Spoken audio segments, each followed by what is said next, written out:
What's up, it's Cinema Shogun here, and finally, after a couple of days, the GBI have released video footage of what appears to be the person who bombed the Georgia Guidestones.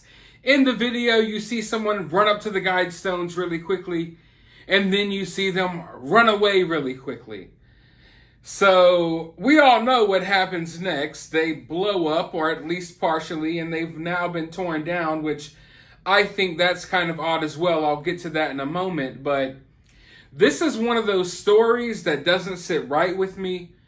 I thought about it a lot after it happened, and partially because the Guidestones have been something that I've looked into for a long, long time. I have family that lives in the area. They've always been something that intrigued me. They're really mysterious. There's a lot of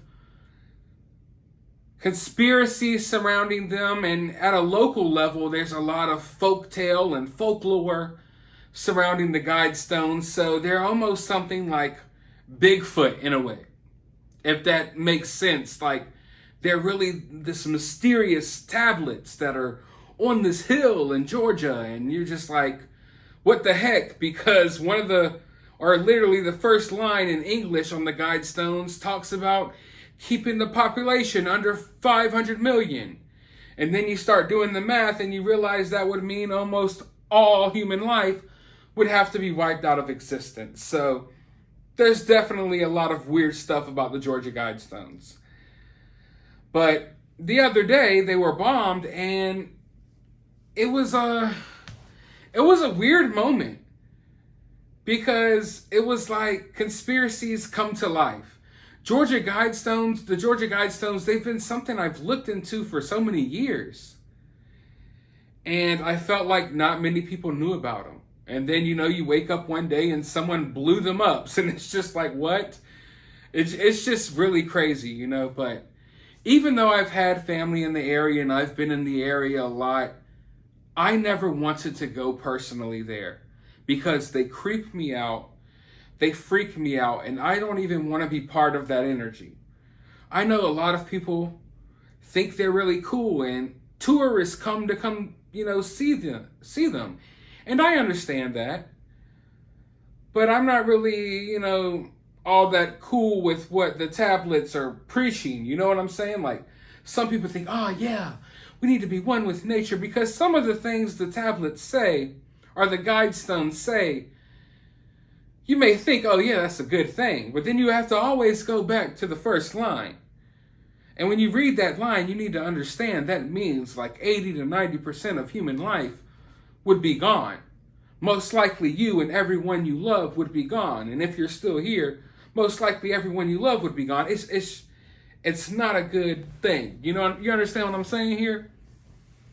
But after this attack happened, it really weirded me out that they bulldozed this thing down so quickly. I understand they're saying it's for safety purposes. And I understand why it could be dangerous. These are big ass stones, and if they're partially damaged and they could collapse on someone, I understand that. But then again, it's a crime scene. You can secure a crime scene. Make sure no one goes there, or at least try to. And if they do, then what happens to them happens to them. But if there's this investigation into what's going on, why would you destroy the crime scene so quickly?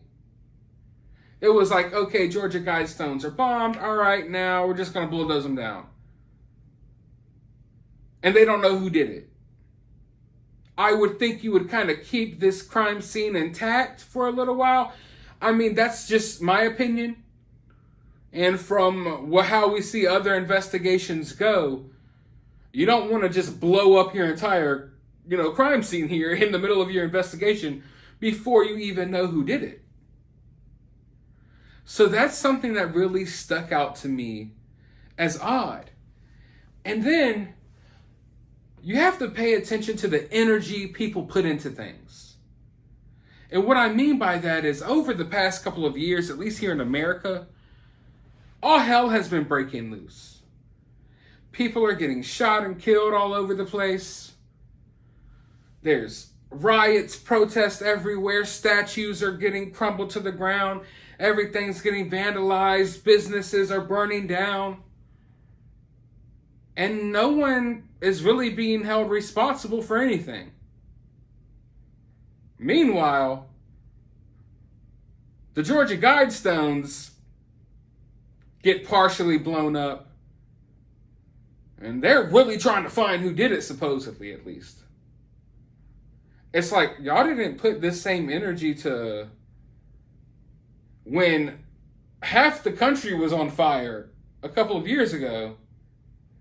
Yet here you are about the Georgia Guidestones. Y'all really want to get to the bottom of this. And what they're saying now is that, oh, when they get caught, they're going to get 20 years in prison. And it's like, damn. I understand, like, okay, it's serious. You shouldn't be bombing things. Don't get me wrong. But where was this energy for everything else that's been going on? Who knows? Now, I know, and I am very aware of a lot of the theories going on out there about what actually happened here. I know there's a lot of theories going on about who actually did this. Trust me, I know all of it. That wasn't necessarily the point of me making this video. I just wanted to express some of my thoughts and to show you all the updates about what's going on here, because this continues to be something I'm interested in, because it has a lot of different layers to it, if you will. Because if you're aware of a lot of the theories surrounding the Georgia Guidestones, it would make you wonder, okay, well, why would someone blow them up? Is this someone that's pushing back against what they believe the Georgia Guidestones mean? Or was this the mysterious person who originally erected the Georgia Guidestones, realizing now it's time to take them down? You understand what I'm saying? Like, what's the real motive here? Who was behind it? Why now? Like, why now?